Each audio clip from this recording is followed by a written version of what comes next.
E aí veio a questão dos concursos.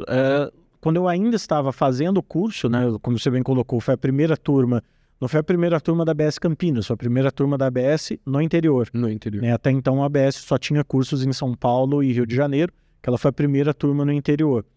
Ainda no curso, nas aulas com os professores, eles me citavam muito exemplos de um sommelier lá do interior, lá de Taubaté, que havia disputado o Campeonato Paulista de Sommeliers, ganhou, a partir daquilo teve oportunidade, foi para uma casa em São Paulo, e nas descrições que eles faziam da dinâmica do concurso, eu vi, rapaz, eu posso fazer isso daí.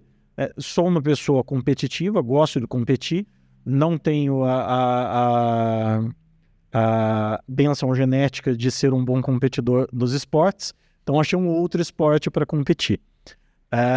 Vou por esse caminho. E eu vi aquilo como uma questão. Claro, a competição é legal, é uma tremenda oportunidade de conhecer pessoas, de você se forçar a aprender mais, de você colocar o seu conhecimento à prova, porém tinha uma questão pragmática que, poxa, se eu me destaco, se eu ganho, é a oportunidade que eu tenho de destacar o meu nome nacionalmente, sem precisar abrir mão da qualidade de vida que eu tenho aqui no interior. Sem precisar me mudar para São Paulo, sem precisar entrar naquele mercado. Então comecei a me preparar para isso. Em 2009 eu ainda não havia terminado o curso de sommelier. Eu disputei um campeonato paulista, que eu fui vice-campeão. Com aquele vice-campeonato eu fui certificado sommelier profissional pela ABS Brasil, né, que é um PIN verde e amarelo, antes de eu terminar o curso. Né? Então fazem isso. Eu não tinha terminado o curso, eu já tinha certificação de sommelier profissional. E no dia da final do Paulista, eu fiquei sabendo que na semana que vem tinha o Campeonato Brasileiro.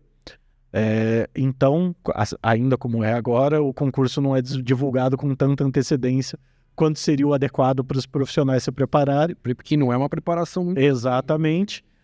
Mas daí, beleza, semana que vem vou vir aqui, né? Já tô aqui, vou vir, conhecer as pessoas, conhecer o Guilherme Correia, que era o atual campeão, conhecer outros profissionais de destaque, vou vir aqui ver qual que é. E daí eu fui para disputar, e estava lá o Guilherme Correia, que estava lá disputando o BI, o Thiago Locatelli, que havia ganho o Paulista na semana anterior, estava lá disputando, o Thiago era vice-campeão anterior, Dionísio Chaves, que já havia sido campeão, outros sommeliers que já haviam sido finalistas, estavam lá, e eu fui para cumprir tabela, para desfrutar, aprender. Fiz a primeira fase, na segunda fase, no dia seguinte, na final, eu fui anunciado na final.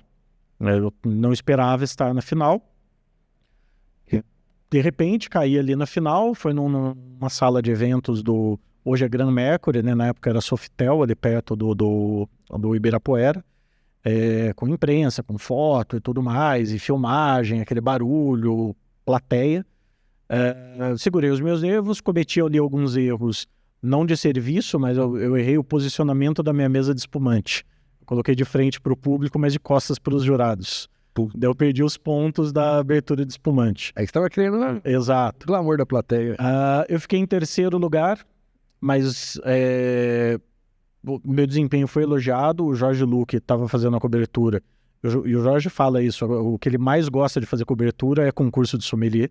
Todo campeonato mundial ele vai para fazer a cobertura. E ele fez uma matéria de uma página no Valor Econômico, né, na época que o jornal ainda era grandão, falando sobre aquela final do Brasileiro, e elogiou ali o meu desempenho, falou que na opinião dele eu tinha sido o segundo melhor, e aquilo me incentivou. Não, é isso daqui mesmo que eu vou fazer. Dá um gás, vou focar nisso, vou por esse caminho, que isso daqui vai dar certo. Então ali eu já comecei a me preparar para o próximo Brasileiro, que foi em 2012. Isso foi em 2009. E o Brasileiro, até então, ele era disputado a cada 3 anos, acompanhando o ciclo do Mundial, né, que o Mundial também é a cada 3 anos. Aí, em 2012, eu disputei novamente, aí eu já não estava mais no salão, estava apenas como consultor do restaurante, e venci. Eu venci em 2012, venci novamente em 2016 e em 2018. De 2016 devia ter sido em 2015, acabou sendo um ano, atrasou um ano. Mas eu venci 3 edições seguidas, e daí teve uma mudança na regra que não me permitiu continuar disputando, senão eu estava disputando até agora. Até competitivo. Eu gosto da brincadeira. Quer comentar um pouquinho pra gente, dessa questão da regra, assim, a ABS tem essa ideia de fomentar novos profissionais, é essa a ideia? Eu me sinto à vontade para falar disso porque é uma discordância que eu já manifestei para a ABS, que é uma discordância que eu tenho de forma respeitosa. Eles... Onde você dá aula. Exato. Como colegiado, eles tomaram essa decisão, com a qual eu não concordo, discordo, mas ok, é a decisão deles, é válida, e apesar de eu não concordar, quando qualquer oportunidade que eu tiver de colaborar com a preparação de um sommelier brasileiro que vai disputar um mundial, eu colaboro.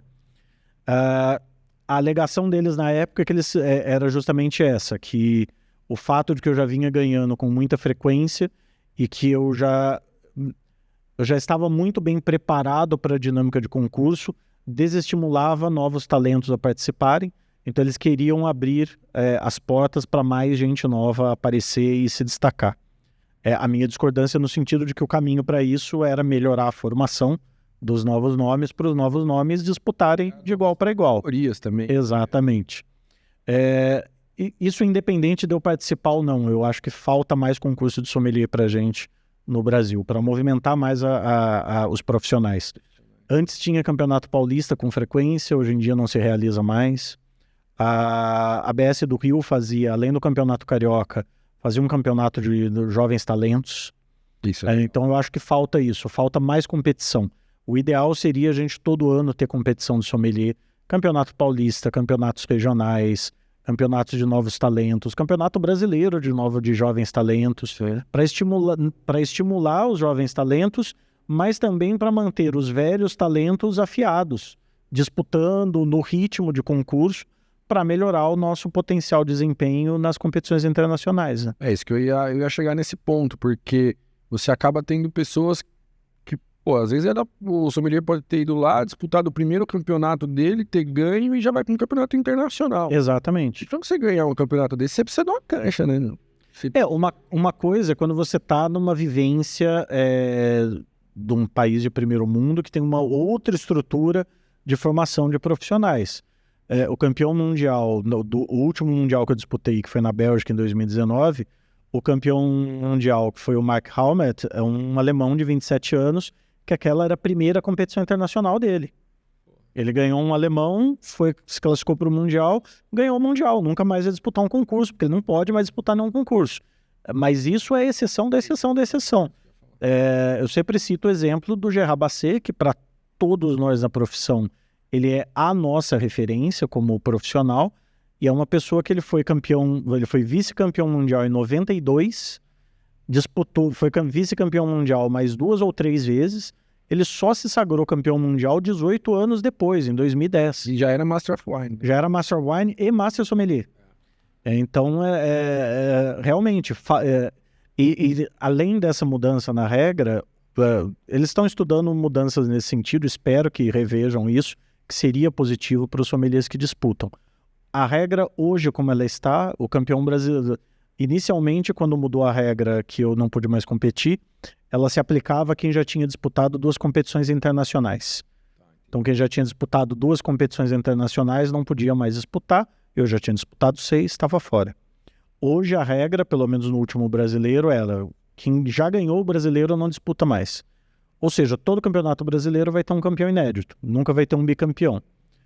Só que a regra para classificar para os internacionais ainda é quem ganha o campeonato brasileiro. O que significa que a gente sempre vai ter alguém disputando um campeonato internacional pela primeira vez. E a experiência de disputar um campeonato é outra conversa, é outra divisão. Né? Isso você pode perguntar para qualquer sommelier que já disputou competição internacional. Uma coisa é você disputar um brasileiro, você disputar um internacional é outra conversa. Então essa falta da experiência de disputar várias competições, ela é significativa.